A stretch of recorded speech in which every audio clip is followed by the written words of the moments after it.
បងប្អូនបាទខ្ញុំមានកញ្ចប់អាហារពេលព្រឹកបាទដែលញ៉ាំជាប្រចាំជារៀងរាល់ព្រឹកងាយស្រួលហើយសាមញ្ញអូខេសម្រាប់បងប្អូនដែលរវល់ខ្លាំងអូខេបងប្អូនអ្នកធ្វើការ office បាទឬក៏បងប្អូនដែលមានកូនតូចបាទមមាញឹកពិបាកនឹងធ្វើម្ហូបធ្វើបាយបងប្អូនអាចញ៉ាំអាហារពេលព្រឹកដូចខ្ញុំនេះបានអូខេនេះបាទមួយកញ្ចប់នេះ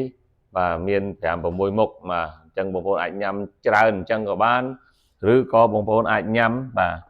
តែ2មុខក៏បានបាទ2មុខក៏បានអូខេឬក៏1មុខក៏បានបាទអាស្រ័យទៅលើបងប្អូនចំណង់ចំណូលចិត្តបងប្អូនអូខេ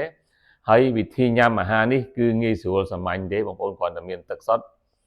បងប្អូនមានកែវក្លុកអូខេកែវក្លុកនោះមានរស័រវានៅខាងក្នុងអូខេអញ្ចឹងងាយស្រួលបងប្អូនគ្រាន់តែចាក់ទឹកមកបាទចាក់ទឹកកន្លះកំប៉ុងនឹងមកហើយ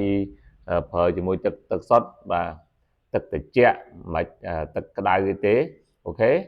ហើយយើងបើសិនជាបងប្អូនអត់មានទឹកត្រជាក់អញ្ចេះទេបងប្អូនដាក់ទឹកក្តៅដាំពុះអូខេអញ្ចឹងបងប្អូនអាចញ៉ាំបាទនេះបងប្អូនបាទធ្វើតែ3នាទីទេអូខេធ្វើហើយបើរវល់ខ្លាំងដាក់លើឡានទៅញ៉ាំលើឡានក៏បានដែរអូខេងាយស្រួលសាមញ្ញបាទ